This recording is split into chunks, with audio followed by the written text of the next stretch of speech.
Welcome back to the deep dive. Today we are wading into one of the biggest financial decisions most of us will ever make, buying a house. Right. And while buying is exciting, the process of actually getting the money, I mean, the mortgage market is, for many people, just completely baffling. Oh, absolutely. The number of products, the rates, all the jargon, Yeah. it can be, totally overwhelming. It can. And that's precisely why the role of the mortgage advisor is so important. They're meant to be your guide. Their job is to inform you and really to shepherd you toward the most suitable mortgage for your specific life. Okay. So our mission today is to unpack that whole advice process. We're going to look at the key stages and the big principles, both ethical and regulatory, that are all designed to protect you. So let's start with a really fundamental point we found. There's one critical requirement that sort of frames this whole thing.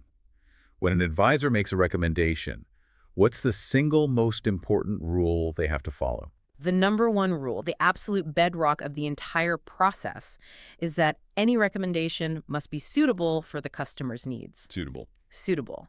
And here's the key insight for you.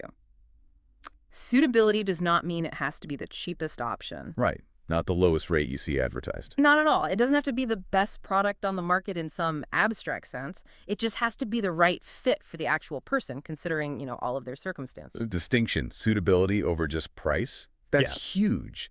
So if suitability is the goal, how do they get there? Our sources lay out a very clear four-stage process that every advice relationship has to follow. That's right. It's a structured journey, really. It's designed to minimize the risk for everyone involved. It kicks off with the fact find. Okay, stage one. Then it moves into research, followed by the presentation of the advice, and then finally the implementation phase. So the fact find. That's the initial interview, gathering all the info. Exactly. And once they have all that information and they've analyzed it, the advisor moves into the research phase. That's where they identify products that could be a good fit. And then they present it? They present the recommendation, making sure you understand the pros and cons, and finally, implement. They get the application started and keep in touch with you and the lender through the whole process. I really want to dig into the fact find for a minute because it feels like this is where the whole thing is either won or lost. It is. You might think it's just, okay, how much do you earn? How much have you saved? But it goes so much deeper than that. It really does. It's designed to figure out two key things. What you can comfortably afford each month. Yeah. And what type of mortgage is going to protect you down the road. And what's fascinating is just how much detail they have to go into. It's way more intrusive and more forward-looking than what a bank might ask when you just, fill out an online form. So what are they looking for? Well, first, your immediate intentions, the price you're aiming for, the kind of property. But then they have to dig really deep into your finances. And it's not just a snapshot of right now, is it? They have to look backwards and forward. Precisely. They analyze your income and outgoings to see what you can comfortably afford. Not just what a lender might technically let you borrow, but what won't stretch you too thin. And then there's employment. I mean, how can an advisor possibly assess something as speculative as your future job security? It's a challenge, but it's their duty to ask about your career path.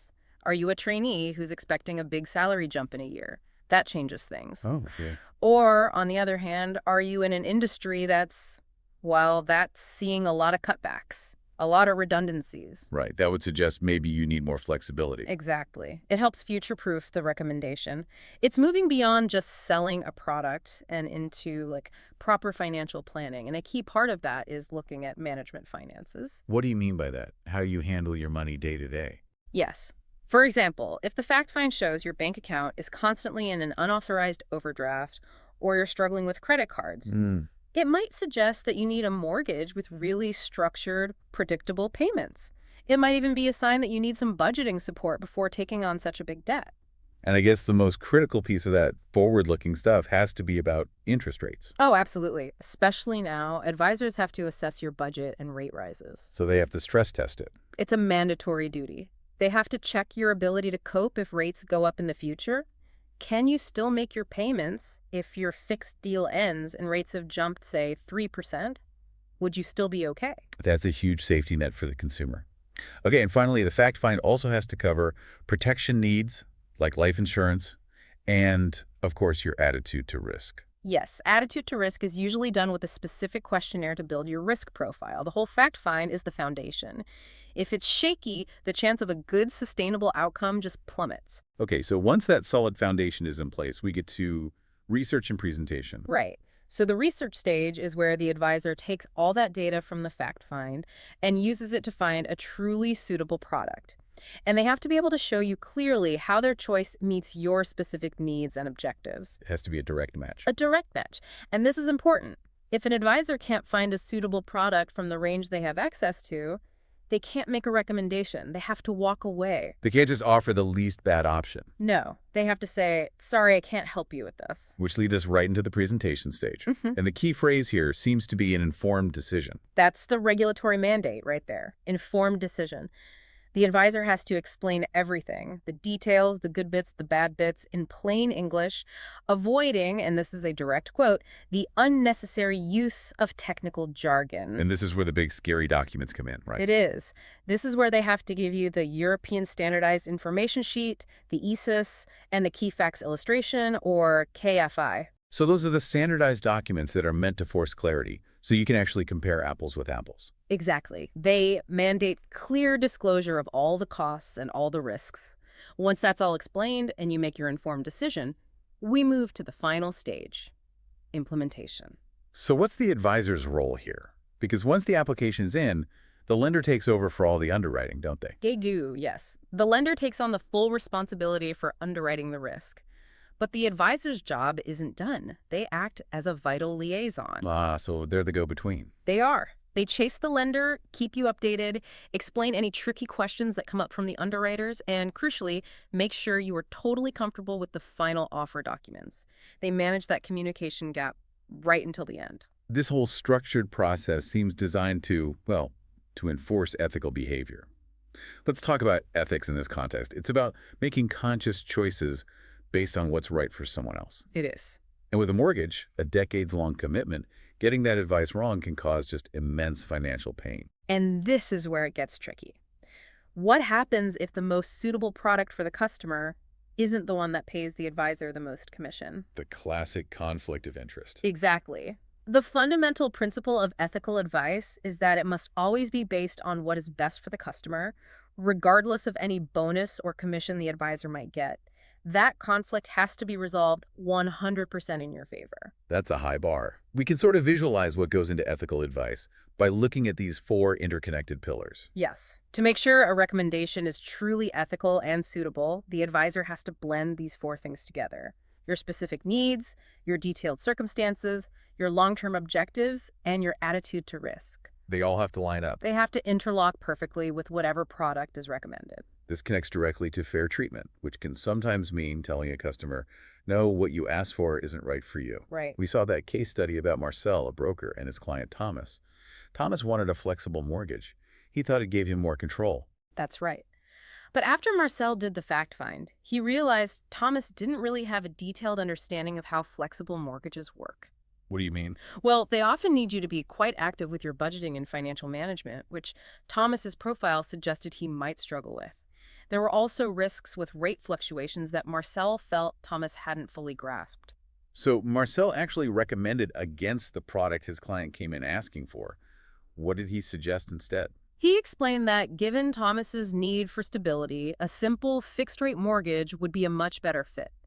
It would give him predictable payments, protect him from immediate rate rises, and just generally align better with his risk profile. That is a perfect illustration of ethical advice. It's having that difficult conversation and saying, I know you asked for X, but based on everything we've discussed, Y is actually what's in your best interest. And that's the standard now.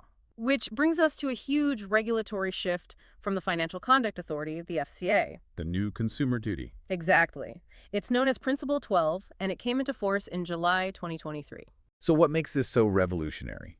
It's a game changer because it moves the focus away from just, ticking boxes on a form, what we'd call process-based regulation, and towards making sure customers are actually getting good outcomes. So the old way was, did you fill out the form correctly? Pretty much. The new way is, did the customer actually end up with a suitable, fairly priced mortgage that they genuinely understood? It's a much higher standard.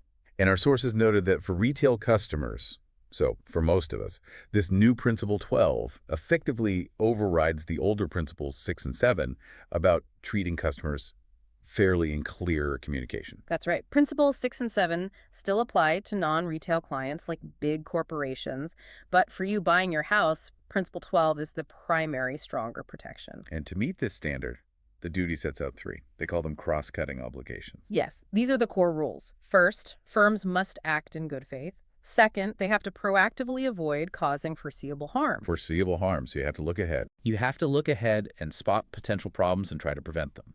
And third, firms must enable and support retail customers to pursue their financial objectives.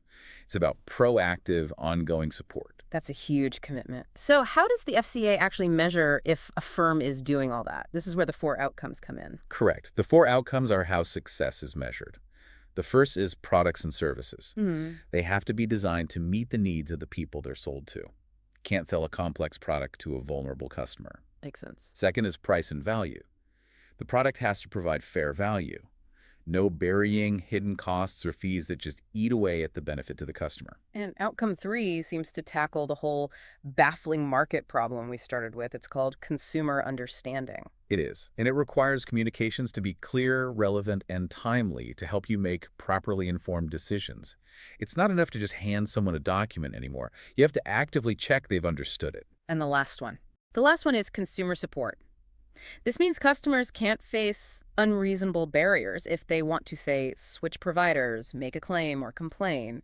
It's about a smooth experience throughout the entire life of the mortgage. What an illuminating deep dive. We've gone from this super detailed fact find that assesses your future all the way to long-term support, all held together by this ethical duty to put your interests first. It's clear the mortgage advisor has a massive formalized responsibility now. The goal is ethical advice that leads to a measurably good outcome.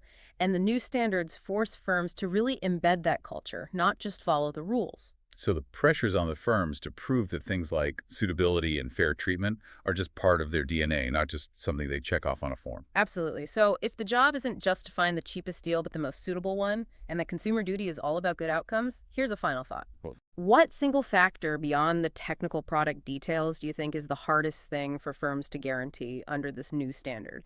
If you think about that third outcome, consumer understanding in an industry that has always been full of complex jargon, making sure every single client truly deeply understands the commitment they're making, that's probably where the biggest challenge will always be. Something to mull over. Thank you for joining us for the deep dive.